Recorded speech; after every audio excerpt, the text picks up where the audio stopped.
If you work with computers, you've likely heard terms like RAM, hard drive, and processor mentioned by tech support or others who are more interested in what goes on inside of a computer's case. If you've always wondered what the various components of your computer are for, but have never really had the time to look into it, then this video is just for you. While each one of these components is complex enough to spend a lifetime learning about, I'm going to give a very broad and general overview.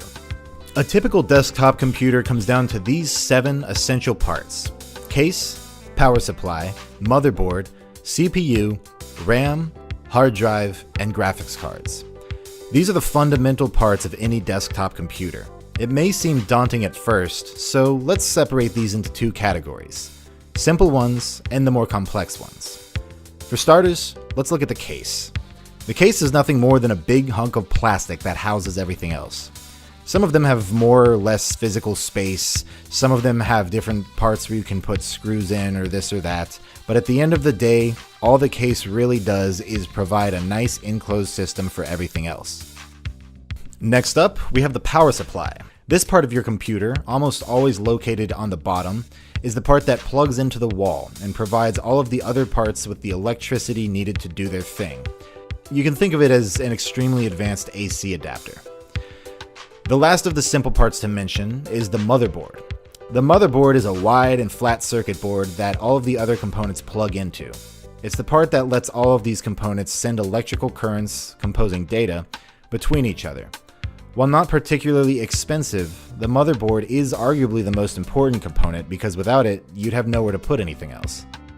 So that's it for the simple components. Now let's move on to the more complex parts, the ones that deal with data. The 4 main components to keep in mind here are CPU, RAM, hard drive, and graphics card. Now first things first, I'm going to establish some terminology. Keep in mind that CPU is also known as the Central Processing Unit, or processor.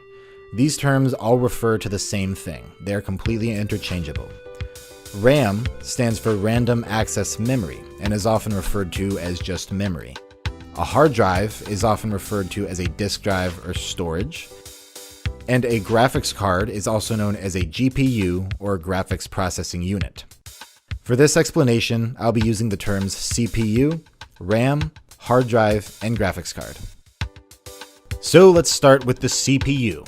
The CPU is where your computer does things. It isn't really capable of storing very much data at all, but it's very good at doing things with data. Quickly reading it, arranging it, doing the type of quick and massive calculations needed to run your programs. This is where most of your programs are essentially run from. It's often referred to as the brain of the computer. I personally don't like this description because really your entire computer is just a brain. It's just the center part of your computer's brain. Basically everything that happens in your computer goes through your CPU at some point. Now let's talk about RAM and hard drive at the same time because they have a very unique relationship, which is probably why people often confuse the two. Your hard drive is where all of your data is stored. When your computer tells you you're running low on space, it's because your hard drive is almost full. All of the data that makes up your videos, pictures, documents, project files, or the 3D worlds and models that make up a game are all stored here. While hard drives can store lots of data, they're relatively bad at accessing that data quickly. Everything is accessed through a tiny little wire here, and because most hard drives are made up of spinning disks, your hard drive isn't going to be able to constantly give your CPU the information it needs to run certain programs. That's where RAM comes in. RAM is another form of storage. It stores the exact same kind of data as your hard drive, but RAM sacrifices storage space for nearly instant accessibility. Unlike your hard drive, which sends all of its data through a tiny little thin wire, your RAM is arranged in these long, thin sticks that insert into your motherboard. Think about a storage unit. If you have a massive warehouse with only a thin doorway, it's going to be difficult to get in, find what you need, and get out if it's kind of spread all over the place. You'll have to go through a tiny door. But if you have a long, wide storage shed that's got a big, massive garage composing an entire side of it, you won't be able to store as much, but things are significantly easier to get to. Typically, if your computer has 1,000 gigabytes of storage space in your hard drive, it's likely got about 16 gigabytes worth of RAM. Here's where you put the stuff you own but you aren't currently using, And this smaller one is where you put the stuff that you are using and need to be able to get in and out of quickly.